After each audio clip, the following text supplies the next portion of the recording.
Welcome to NTD News. I'm Tiffany Meyer. Here are today's top stories.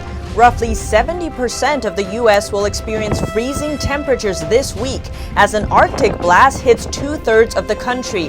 The cold weather is expected to break over 300 records. The U.S. Supreme Court is hearing oral arguments today over the legality of the Trump administration's efforts to roll back a protection program for illegal immigrants who enter the country as children. Hong Kong streets were aflame today after some of the city's worst violence in decades. Clashes flared around two universities and in the central business district. A number of students were injured. Israeli forces kill an Islamic terrorist leader in Gaza. Israel accused him of planning a terror attack on its citizens. The Palestinian Islamic terrorist group has responded with rocket fire and a vow to avenge the killing.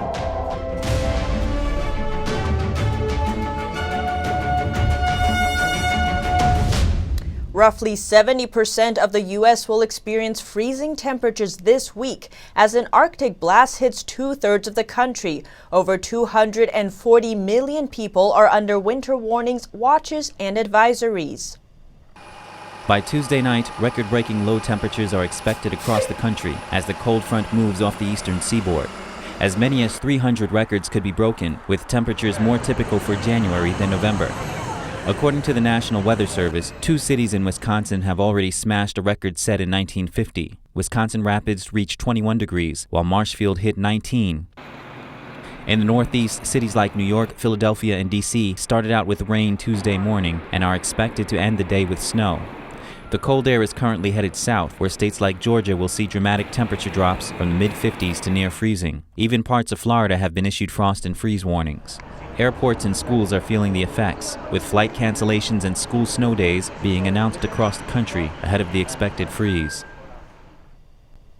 The Supreme Court is hearing oral arguments on Daca today. So far, the 9 justices appear divided. Several conservative justices seem skeptical that courts can even review the president's 2017 plan to end the Deferred Action for Childhood Arrivals program.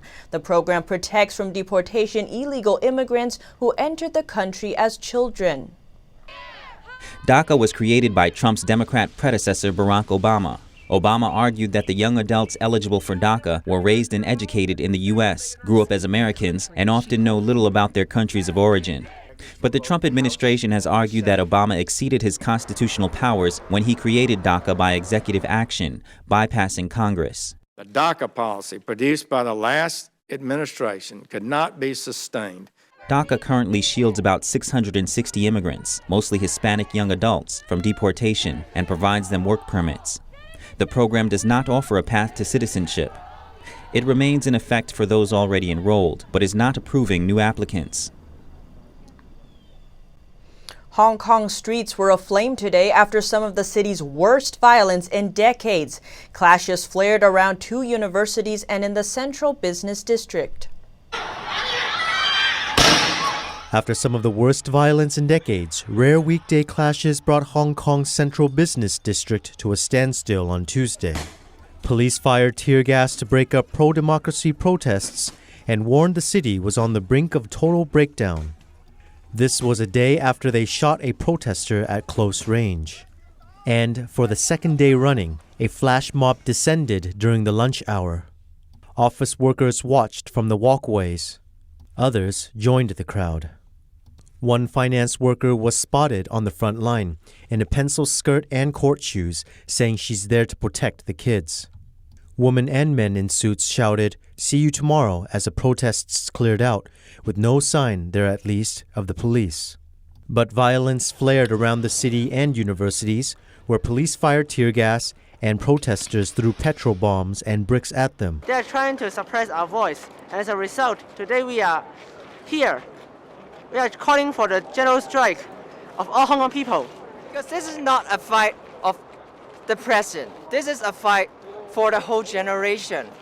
After months of routine protests in Hong Kong, this week seems to be a turning point. Businesses in Asia's financial center shut early as the violence took hold. Leader Carrie Lam has toughened her language against the protesters. This week, she called them selfish and the enemy of the people. Meanwhile, Lam's popularity rating fell to just 19.5 out of 100 points, a record low across all previous chief executives, according to the latest survey released on Tuesday. This week's violence also caught the attention of foreign governments. The U.S. said it is watching with grave concern and urged the Hong Kong government to build on its dialogue with the public. According to Radio Television Hong Kong, a number of students were injured, including one who was suspected to have been knocked unconscious after a head injury. Israeli forces this morning killed Islamic Jihad leader al-Atta in Gaza. Israel accused him of planning a terror attack on Israeli citizens. The Palestinian Islamic Jihad group has responded with rocket fire and a vow to avenge the killing. A funeral procession is in Gaza City on Tuesday for Islamic Jihad leader Baha Abu al-Atta. The senior militant commander was killed at his home in a pre-dawn strike. His wife was also killed. 7 others were injured. The Israel Defense Forces, IDF, believe al-Atta was planning an attack on Israel. Israel said the jihad leader is responsible for a recent series of cross-border rocket, drone, and sniper attacks. Overnight, an airstrike in Syria that took at the home of Islamic Jihad leader Akram al-Juri killed one of his sons. Another person was killed and 10 were injured. Syria blames Israel for the strike. The Israeli Defense Forces have not yet commented on it. Hamas in Gaza has responded to the killing of al-Atta, saying there will be no limits to their revenge and that the Israeli Prime Minister will pay a high price. Some 150 rockets have been fired toward Israel from Gaza. Sirens sounded to warn of the incoming danger. Some families are temporarily leaving their homes. CCTV footage shows rockets hitting a highway in southern Israel. No casualties have been reported. Afghanistan's president said today that Afghanistan will release 3 prisoners in exchange for an American and an Australian professor. Both were kidnapped in 2016. The 3 prisoners include a top commander in the Haqqani militant group and 2 other Taliban commanders. Efforts are being made to revamp peace talks between the Afghan government and the Taliban. President Ashraf Ghani said the decision to exchange prisoners was meant to pave the way to renewed talks. The Haqqani network is believed to be based in Pakistan and is part of the Taliban in Afghanistan. In recent years, it has carried out large-scale militant attacks on civilians. A top Ukrainian government official said yesterday he expects the same amount of military aid or more from the U.S. in 2020. The issue remains at the center of a political battle in Washington over the impeachment of President Trump. Ukraine's defense minister says there is a general common opinion in Washington that aid would be increased in response to President Volodymyr Zelensky's anti-corruption initiatives. We actually do feel support, and it's there. That's 100%. Ukraine has relied heavily on U.S. aid after Russia annexed Ukraine's Crimean Peninsula in 2014. Since then, there have been ongoing skirmishes between pro-Russian militia and Ukraine's military. I also have to say that this aid it has a symbolic meaning. It's not just the money, and it's not about the equipment. It's also about the gesture of support and generally the show of support from the international community to Ukraine. The statement comes while aid to Ukraine remains a focal point in the Democrat-run impeachment inquiry into Trump. A whistleblower complaint alleged that Trump leveraged aid to Ukraine in exchange for an investigation into former Vice President Joe Biden and his son Hunter. Hunter Biden sat on the board of Burisma Holdings, a Ukraine-based energy company, while his father was Vice President of the United States. In 2016, Joe Biden allegedly forced the firing of Ukraine's top prosecutor who had been investigating Burisma. The Wall Street Journal reports that Google is partnering with a major hospital chain to collect and analyze personal health data from millions of Americans.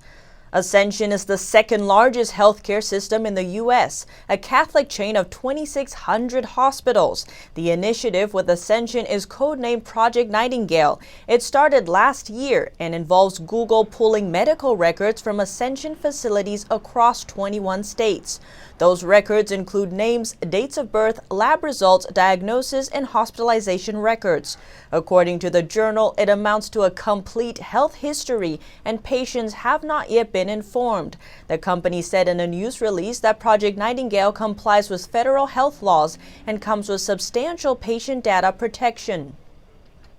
The U.S. saying today it is proud to stand shoulder to shoulder with the Japanese people. General Mark Milley says he prioritized Japan on his first overseas trip as chairman to symbolize the strong military relations between the two countries. General Mark Milley met with Japanese Prime Minister Shinzo Abe in Tokyo. During the meeting, Milley spoke of shared national security challenges and the importance of the U.S.-Japan alliance. And the United States has a very, very strong military and political alliance, defense agreement with Japan. We intend to sustain that level of effort. Japanese Prime Minister Abe said the relationship was in part due to the trust established between himself and President Trump. As for the current status of the Japan-U.S. alliance, I do believe that relationship and alliance has become more robust than ever. Abe mentioned other factors that had strengthened Japan's relations with the U.S. This included the Japanese initiative of the legislation for peace and security and the joint effort to release the new guidelines for Japan-U.S. defense cooperation. An Amazon spokesperson says the company will be opening a new grocery store next year in Los Angeles. The e-commerce giant didn't reveal many details, but says the store will not be a Whole Foods, which Amazon bought in 2017. Amazon didn't reveal the name or whether the new store will be part of a chain. The company is also not giving details on pricing or the products the California store will carry. The news comes about 8 months after the Wall Street Journal reported that Amazon was negotiating to open supermarkets in multiple cities. In the UK, the Brexit Party's Nigel Farage says it will not stand in next month's UK election and any seats won by Boris Johnson's Conservatives in the last election. British Prime Minister Boris Johnson is getting an early Christmas present from this man. Nigel Farage, leader of the right-wing Brexit Party, said he would not challenge Johnson's Conservatives in any of the seats they won in the UK's last election. Good morning, everybody. In the UK's upcoming election next month. Instead, he said he will focus on fighting the main opposition. The Brexit Party will not contest the 317 seats the Conservatives won at the last election. But what we will do is concentrate our total effort into all of the seats that are held by the Labour Party, who have completely broken their manifesto pledge in 2017 to respect the result of the referendum, and we will also take on the rest of the Remainer parties. We will stand up and we will fight them all. Farage, who said last week he would field 600 candidates, is backed by Eurosceptic financiers. British media reported at the weekend that one of them, Aaron Banks, had urged Farage to pull out of hundreds of seats. The perceived risk was that a right-wing challenge to the Conservatives would split the vote of those who back Brexit, arguably imperiling the UK's exit from the European Union. By not opposing the Conservatives, the Brexit Party have made it more likely that Johnson will stay on as Prime Minister. Unsurprisingly, he seems pretty pleased. What I can say is that I'm glad that there is a recognition that there's only one way to get Brexit done, and that is to vote for us and to vote for the Conservatives. Rivals say the move effectively makes the Conservatives an ally of the Brexit Party, which advocates a hard no-deal Brexit that critics fear would cause an economic disaster. Sterling strengthened to a 6-month high after Farage's announcement, as it reduces the chances of a hung parliament. 51 children and 3 teachers were injured in an attack at a kindergarten in southwest China. A man sprayed the children and teachers with a corrosive chemical called caustic soda. The attack happened in Yunnan province. A 23-year-old suspect climbed into the school yesterday afternoon. He sprayed those inside with sodium hydroxide, also known as caustic soda. There were no life-threatening injuries, but 2 victims suffered serious burns. 4 had less serious burns, and 48 sustained minor injuries. The suspect was detained after the attack. Police say they believe he was acting alone. Up next, the Australian government has declared an unprecedented 7-day state of emergency. Multiple areas of Australia are under an extreme weather warning due to wildfires. More than 1,300 firefighters are on the ground. More on that after the break.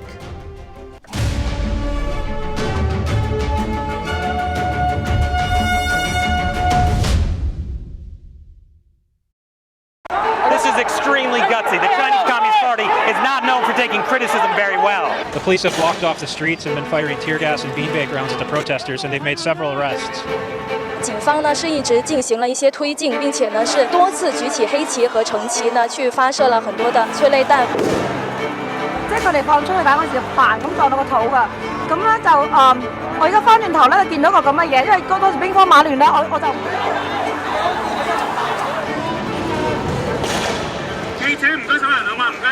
That's the media liaison. They're telling us that we need to get out of here. They're telling the press to leave.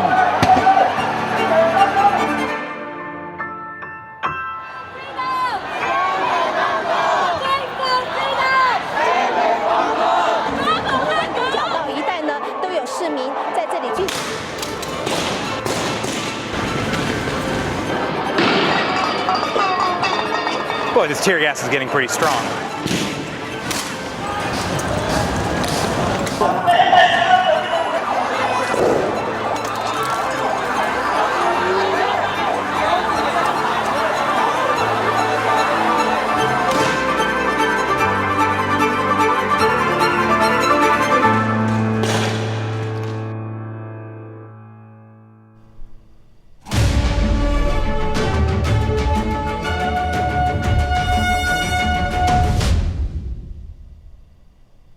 In Australia, the government has declared an unprecedented 7-day state of emergency. For the first time, a catastrophic danger warning's been issued for Greater Sydney, the Blue Mountains, the Central Coast, and Illawarra, with very serious fears for tomorrow. More than 1,300 firefighters are now on the ground. The Army now has formal authority to respond. 360 schools are being closed and more are likely to follow, and a total fire ban stretches across the state. Army helicopters over Sydney. Within an hour of being given official approval, the Army is preparing for a worst-case scenario tomorrow. To provide immediate assistance wherever it is required in response to emerging circumstances. From Terry Hills, fire crews kept watch. While fires have raged outside the city, Sydney has what rural areas do not. A heavy population. I've accepted the advice of Commissioner Fitzsimmons and declared a state of emergency across New South Wales. Life is at risk when it comes to catastrophic conditions. Catastrophic is the official rating tomorrow, unprecedented across Greater Sydney. The last suburban bushfire was around Menai 19 months ago. We've been here for many bushfires and it's chaos if you've got to try to get out. We plug up the drain pipes. More than 300 schools and TAFEs are closing. Annan Grove Public is one of them. As you can see at the back of the school, in the event that a fire did come through here, it'd grave dangers for, families. We think it's better to take precautions. We think it's better to put the safety of students first. Nursing homes also have evacuation plans. Beyond Sydney's outskirts, danger zones lie in the Illawarra, Shoalhaven, Hunter region and Central Coast. In Greater Sydney, the Blue Mountains, Hawkesbury, Hills District, Sutherland, Ku-ring-gai and Lane Cove National Park. In the Blue Mountains, families are doing what they can. A fire state of emergency was last declared in 2013 because of bushfires here. You can only just prepare so much and just wait and see what happens. And campers are seeking safe haven. I go to the coast to be safe. 37 degrees is predicted tomorrow, low humidity and worst of all, strong winds that carry embers for kilometres, taking people by surprise when they think they are safe. They can be burning and impacting on people's homes, people's property, before we even get a 000 call. This will help. A warning played on mass media, social media, and if rescues are needed, paramedics are also bringing reinforcements. A normal fleet of 10 medical rescue helicopters, as well as 6 air ambulance fixed-wing planes. If you're told to take certain actions, please do so. And for heaven's sake, stay away from bushland tomorrow. Bolivia's former leader Evo Morales heading to Mexico today as security forces sought to quell violence over the leftist resignation. Mexico has agreed to give Morales asylum. Morales, who quit after weeks of protest over a disputed October election, flew in a Mexican Air Force plane from the town of Chumoré, a stronghold where Bolivia's first indigenous president had retreated to as his 14-year rule imploded. In Bolivia's highland capital La Paz, roadblocks were still in place after soldiers and police patrolled late into the night to deter fighting between rival political groups and looting that erupted after Morales' resignation.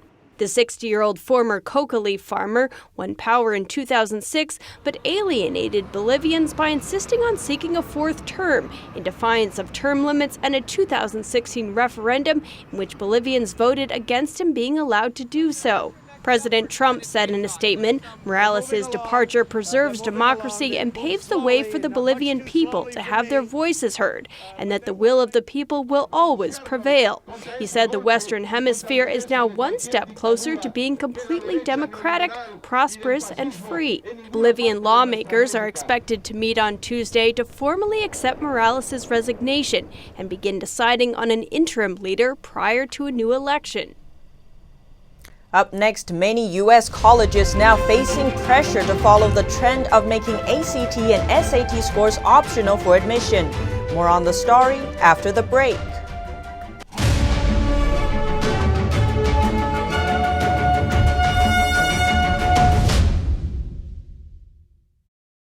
When you look at TV networks in America, a soundbite and fight-it-out culture prevails on news and commentary programs. As a Canadian, I'm fascinated with America, and I wanted to offer American thought leaders an opportunity to share their thoughts in a deep dive format, where we can explore their ideas together. And so American Thought Leaders was born. The world's most brilliant thinkers believed that open discourse was the key to greatness. However, all around the world, we see that discourse is being stifled and political agendas have subverted media. The Epoch Times launched its Global Thought Leaders program to bring back this great tradition of free thought. As the host of American Thought Leaders, every week I interview some of the most intriguing minds on the most pressing issues of our time. Be sure to check out our new episodes every week.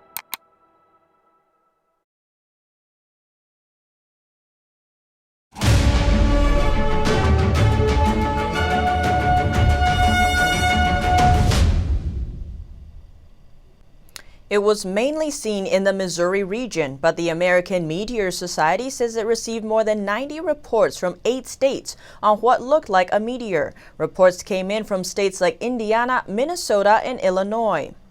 An incredible fireball lit up the skies over the St. Louis Gateway Arch yesterday. Many people reported feeling and hearing a loud boom when it happened. It could possibly be debris from a comet that Earth passes through each year. It's called the Northern Taurus meteor shower that reached its peak last night. Many U.S. colleges are facing pressure to follow the growing trend of making ACT and SAT scores optional for admissions. NTD's Melina Weisskap has more on the story. 6 organizations and 3 students are threatening to sue the University of California unless it drops the requirement for applicants to provide an SAT or ACT score. What it speaks to is that I think that a lot of people look at what we have that's thought of as a meritocracy and wonder, well, what's the definition of merit? In fact, many university students feel the tests don't accurately measure their personal strengths. I think, me personally, as a writer, I think I can express myself better as compared to a multiple choice mathematics test on the SAT. I do think that it's far more telling to look at a student's high school achievements as opposed to letting it all rest on a standardized test. Another argument against the tests is how fair they are to people from lower income families or who have disabilities. My parents couldn't really afford to get me additional review books. They couldn't afford to get me private counseling or private tutoring. Recently, many four-year U.S. colleges are becoming test optional, meaning that students can choose to take the SAT or ACT or some other form of standardized testing. Some still feel the pressure to take the SAT or ACT. probably most applicants who are serious applicants will still submit it because probably most of them will do quite well. So far, 1,050 U.S. universities don't require applicants to submit ACT or SAT scores, and it looks like many more may follow suit in the future. Melina Weiskup, NTD News, New York. It's that time of the year again. If you haven't started budgeting for the holidays, experts say start now. And we'll give you 3 tips to avoid debt this festive season. Spending sprees and holiday sales make it easy to go over budget this season. But financial experts say there are easy ways to rein in your spending. Knowing right now how much you're going to spend for the next 2 months and really setting limits for yourself. That's tip number 1. Make a budget and stick to it. Experts say once you assign a distinct dollar amount, get more specific and list who will be on your gift list. And be realistic about how much you'll spend for each person. If you do that, not only do you end the year feeling better about your finances, but it also sparks creativity. So the gifts you end up giving tend to be better. Tip number 2, start early and shop with a plan. This gives you time to find quality used items or make your own gifts. That's enough time to really make a plan and say, this is what we have, and now let's go start looking at creative gifts now, not 3 days before Christmas. And number 3, get the family involved. What if you brought your family into it and said, look, this is the amount of money we have. We can certainly spend it on the next best gift for you, but we also would love to give as a family. What do you think about that? And remember, spending less doesn't make those gifts any less meaningful. Up next, a California gallery is preparing to auction rare Disneyland and Walt Disney World Park items dating back to the 1950s. Over 1,500 items will go up for auction. More on that when we return.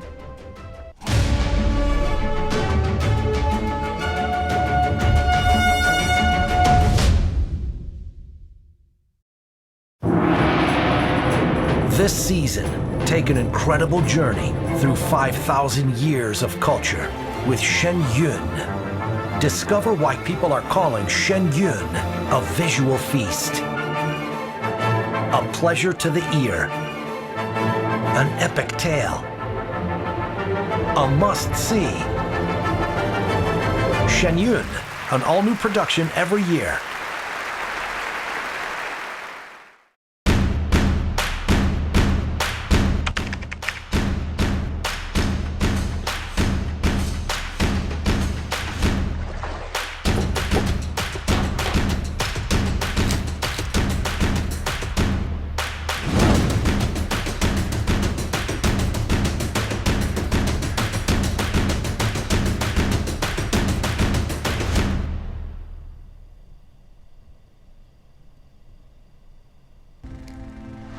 Disney's new streaming service is here. Today's launch marks the company's first leap into online streaming and introduces a new rival to other services like Netflix and Hulu. Dubbed Disney Plus, the platform will feature Disney content, including classic movies, shows, and documentaries. Viewers will also have on-demand access to Pixar, Star Wars, and Marvel films. Disney Plus is coming to the US, Canada, and the Netherlands and costs $6.99 a month. Over 1,500 rare items from Disneyland and Walt Disney World, including the iconic tiki birds, could soon be yours. A California gallery is preparing to auction rare items dating back to the iconic theme park's founding in the 1950s. We have everything from a file copy of the original 1953 prospectus Walt used to get financing on the park, all the way to a 2-carat diamond that was given away for their 60th anniversary. There will also be familiar characters up for sale, including animatronic birds from the Enchanted Tiki Room, a Hub bronze statue of Mickey Mouse, and an It's a Small World animatronic doll, among others.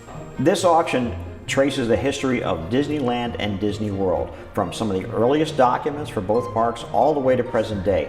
Van Eaton said these rare pieces will bring back fond memories for fans of the parks, adding that the emotional connection is what makes the items such popular collectibles. People all over the world have a special place in their heart for Disney, Disneyland, Disney World. There are memories that are built there for millions of people around the world. And so the auction will be held over 2 days starting on December 7th. Thanks for tuning in. Join us again tonight. I'm Tiffany Meyer.